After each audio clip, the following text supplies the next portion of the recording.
सरकार और सरकार की छवि को खराब करने की सोच के साथ इस तरीके की घटनाओं को अंजाम दे रहे हैं तो वो ज़रूर सरकार को सवालों के घेरे में खड़ा करती है।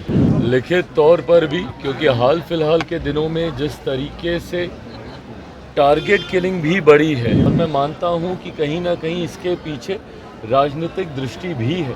चिराग पासवान ने बिहार में हो रहे आपराधिक घटनाओं को लेकर के बोला, आखिर कौन है जिम्मेदार?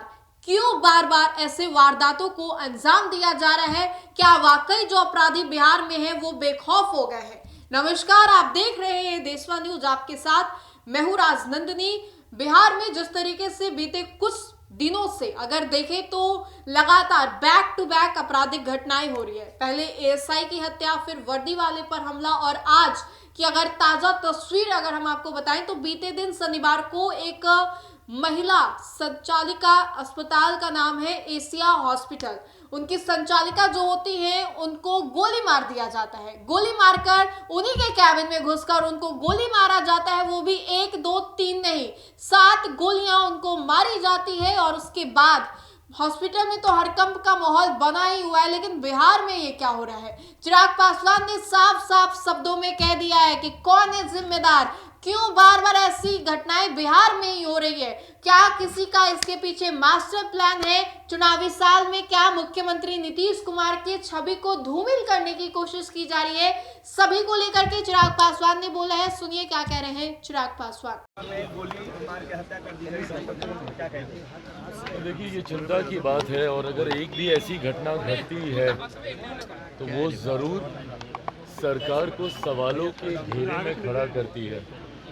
हम लोग खुद प्रदेश प्रशासन से मुख्यमंत्री जी, जो कि प्रदेश के हमारे गृह मंत्री भी हैं, उनसे भी हम लोगों ने पुनः ये आग्रह किया है, लिखित तौर पर भी, क्योंकि हाल फिलहाल के दिनों में जिस तरीके से टारगेट किलिंग भी बढ़ी है, जिस तरीके से अनुसूचित जाति से आने वाले लोगों के लिए, ख़ास तौर पर पासवान समाज के लोगों की भी इस दौरान चुन चुनकर हत्याएं की गई हैं।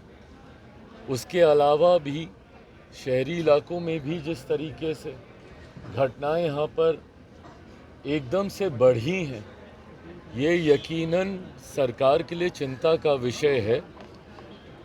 मुख्यमंत्री जी से भी ये आग्रह हम लोगों ने पुनः किया है कि इस बात को नियंत्रित करने की ज़रूरत है।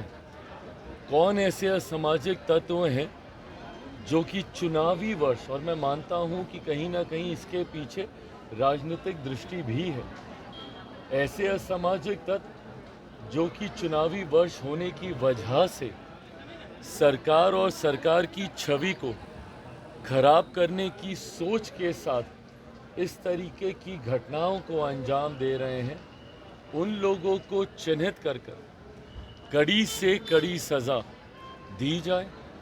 हम लोगों ने भी स्थानीय प्रशासन, अलग अलग ज़िलों में जहाँ जहाँ पर भी इस तरीके की घटनाएं हो रही हैं, वहाँ पर एसपी हो, स्थानीय प्रशासन के लोग हों, उनसे बात कर तुरंत ऐसे लोगों को चिन्हित कर कड़ी कार्रवाई करने का हम लोगों ने भी बात किया है।